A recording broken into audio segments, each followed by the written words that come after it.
আজকে বসলাম এই জন্য পরিস্থিতি যা পত্রপত্রিকায় দেখছি, মানুষের মধ্যে দেখছি, তো মনে অনেকগুলো প্রশ্ন জেগেছে। সেই প্রশ্নগুলোর জবাব খুঁজে পাওয়ার জন্য আপনাদের সঙ্গে বসা। এই সরকার যখন গঠন হয় জুলাই অভ্যুত্থানের পরে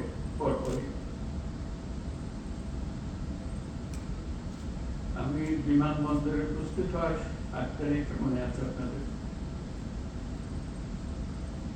সবার কাছে একটা আহ্বান জানিয়েছে এবং আন্তরিকভাবে বলেছে, কোনো রাজনৈতিক বক্তব্য বা এরকম যারা শুনছে শ্রোতা প্রসূন বক্তব্য ছিল না। বলছিলাম যে আমরা একটা পরিবার, আমরা আমাদের নানা মত থাকবে, নানা ধর্ম থাকবে, নানা রীতিনীতি থাকবে, কিন্তু পরিবারে আমরা সবাই একই পরিবারের সদস্য। এটাতে জোর দিয়েছিলাম। আমাদের শত পার্থক্য সত্ত্বেও আমরা কারোর শত্রু নই, পরস্পরের শত্রু নই। আমরা এক জায়গাতে এক কাতারে ওইখানে চলে আসি যখন আমাদের জাতীয়তার প্রশ্ন আছে, আমাদের পরিচয়ের প্রশ্ন আছে। আমরা বাংলাদেশি, আমরা এক পরিবারের সদস্য। তারপরে যখন শপথ গ্রহণ করলাম তখন থেকে শোনা আরম্ভ করলাম যে সংখ্যালঘুদের উপর অত্যাচার হয়েছে। আমার মনটা খারাপ হয়ে গেল। একটু আগে বললাম আমি এই কথা, এখন বলছি অত্যাচার হয়েছে। এরপর করে আমি ঢাকেশ্বরী মন্দিরে গেলাম, আপনারা ছিলেন। সেখানেও একটু কথা বললাম,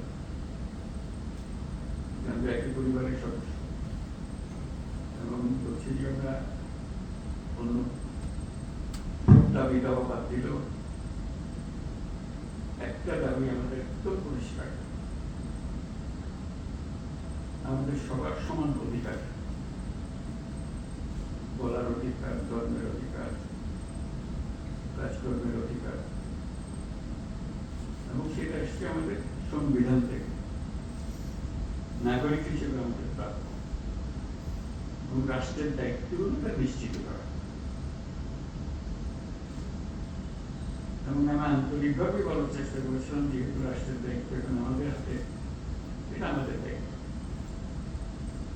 নিশ্চিত করা, দায়িত্ব যে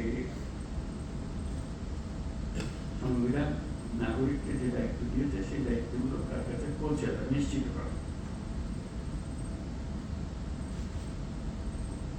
তারপরেও কথাটা উড়ে গেল না, শুনলাম এখনো সংখ্যালঘুদের উপরে হামলা হচ্ছে। আমি সবাইকে নিয়ে বসলাম, আলাপ করলাম, এটা কিভাবে করা যায়, এটা কি উদ্ধার করা যায় কিভাবে। তখন দুর্গা পূজার সময় আসছে, তখন বললাম যে একটা সুযোগ, কারণ এখানে একটা বড় সমস্যা হতে পারে, যেহেতু একটা পূজার ব্যাপার, আনন্দের উৎসবের ব্যাপার, এখানে হামলা হওয়ার সম্ভাবনা আছে। আমাদেরকে নিশ্চিত হতে হবে হিন্দু সম্প্রদায়ের উপরে কোন রকম হামলা যেন না হয়। আমি খুব খুশি হলাম, সবাই তার খুব সিরিয়াসলি নিল। আপনাদের মনে আছে উৎসব সহকারে সবাই দুর্গাপূজা করল। কয়েক হাজার পূজা মণ্ডপ ছিল, সব প্রজাতির খবর সুন্দর হয়েছে। চাঁদিবাজারে একটা ঘটনা হয়েছিল, একটা ককটেল পাঠিয়েছিল, একটা ফাটাইনি ককটেল মেরেছিল, এটি একমাত্র খবর ছিল। তবু আনন্দিত হয়েছিলাম, নিশ্চিত হয়েছিলাম এই জন্য যে আমরা সবাই একযোগে, এবং সেখানে সবাই যোগদান করেছে। শুধু হিন্দু সম্প্রদায়ের উৎসবের বিষয় ছিল না, এটা পুরো জাতীয় উৎসবে পরিণত হয়েছিল। সবাই উৎসব করেছে, ছেলে মেয়েরা গেছে, বুড়া বুড়িরা গেছে, মুসলমানরা গেছে, মৌলানারা গেছে, সবাই গেছে, আনন্দ সরকার।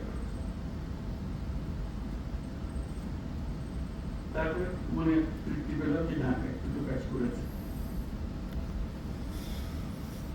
এখন আবার নতুন কথা হামলা হচ্ছে, অত্যাচারিত হচ্ছে এবং বিদেশি গণমাধ্যমে না প্রচার মাধ্যমে প্রচারিত হচ্ছে যে এটা করছে। আমি খোঁজ নিচ্ছি যে কেন হচ্ছে, কি হচ্ছে, সব দিক থেকে বলছি না হচ্ছে না, মানে খবর হচ্ছে আর খবর হচ্ছে না, মাঝখানে একটা ফারাক থেকে যাচ্ছে, এটা ঠিক না, এটার অবসান হতে হবে। আমাদেরকে যে তথ্য আমরা পাচ্ছি সেই তথ্য ভুল হতে পারে, কাজে তথ্যের উপরে ভরসা করে বসে থাকতে কিছু নাই, এটা অঙ্গের মতো বসে থাকা। আমাদেরকে ভেতরে গিয়ে দেখতে হবে আর প্রকৃত ঘটনাটা তথ্যের মধ্যে গরমিল কেন, তাকে ওরা যা বলছে সেটা মিথ্যা প্রচার, আমরা যা বলছি সেটা মিথ্যা প্রচার, সত্যটা কোথায়? প্রথম কথা হলো আমাদের লক্ষ্যের মধ্যে কোনো ফারাক নেই, কোনো প্রমাণ নাই, এটা আপনাদেরকে নিশ্চিত করেন। এখন তথ্যগুলো কিভাবে আমরা পাবো, ঘটনা ঘটছে সেটা আমাদের জানা। প্রকৃত তথ্য অনেক সময় সরকারি তথ্যের উপর ভরসা করা যায়, কর্তা যা চায় সেভাবে বলে দেয়, আসলটা মন করে বলতে চায় না, যেহেতু কর্তা নারাজ হবে, আমি আসল খবরটা জানতে চাই, কিভাবে জানতে চাই এবং সেই প্রক্রিয়াটা প্রতিষ্ঠিত করতে চাই। এটা শুধু আজকের 2 দিনের গোলমালের কারণে চঞ্চল হয়ে কথা বলছি তা না, প্রকৃত পক্ষে এটা স্টাবলিশ করতে চাই যে ঘটনা ঘটতে পারে। এত বড় একটা দেশের মধ্যে কত রকমের কাণ্ড, তার মধ্যে একটা কাণ্ড হয়ে গেছে, ওইগুলো তাৎক্ষণিকভাবে যেন খবরটা পাওয়া যায়, সমাজ রাখতে হবে। যেদিক থেকে দোষী তাকে বিচারে আনতে হবে, এটাই হলো সরকারের দায়িত্ব।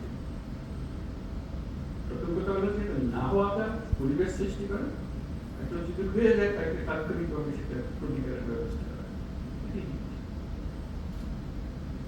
আমি যা বলছি আমার মনে হয় বাংলাদেশের বেশিরভাগ মানুষ তাই মনে করে, এভাবে হওয়া উচিত।